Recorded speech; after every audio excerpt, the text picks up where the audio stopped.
அனைவருக்கும் அஸ்ஸலாமு அலைக்கும் வரஹ்மத்துல்லாஹி வபரகாத்துஹு.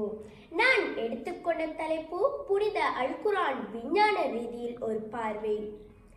உலகத்தில் வாழக்கூடிய மக்களுக்கு வழிகாட்டும் நெறிமுறையாக அல் குர்ஆன் அமைந்துள்ளது.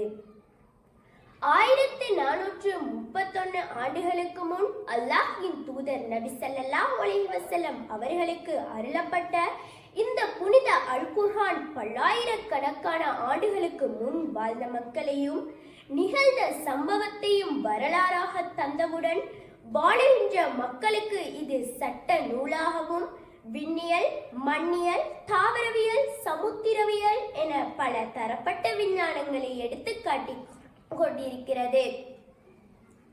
அன்றைய காலகட்டத்தில் நவீன வளர்ச்சியே இல்லாத போதிலும் இறக்கி அருளப்பட்ட இந்த புனித அல் குர்ஆன் இன்று விஞ்ஞானம் வளர்ச்சி அடைந்த காலத்தை பற்றி பேசுவது பல தரப்பட்ட மக்களுக்கு வியப்பை ஆழ்த்து காண்கிறது.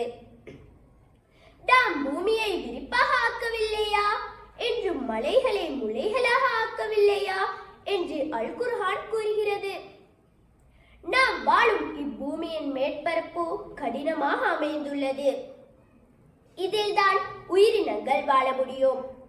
ஆனால் பூமி ஆழமானது, வெப்பமாகவும் திரவ நிலையிலும் உள்ளது. எனவேதான் பூமியின் கீழ்ப்பகுதியில் எந்த உயிரும் வாழ முடியாது.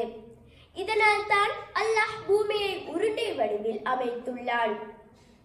அல் குர்ஆனின் 1400 வருடங்களுக்கு முன்னர் குறிப்பிடப்பட்டுள்ள விடயங்கள் அறிஞர்களால் இன்றைய காலகட்டத்திலேயே கண்டுபிடிக்கப்பட்டு வருகிறது.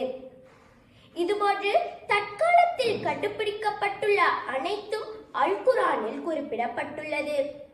இன்றைய நவீன உலகமானது அல் குர்ஆனா விஞ்ஞானமா என கேட்கும் அளவுக்கு வியந்து போயுள்ளது. இத்துடன் என் பேச்சை நிறைவு செய்கின்றேன்.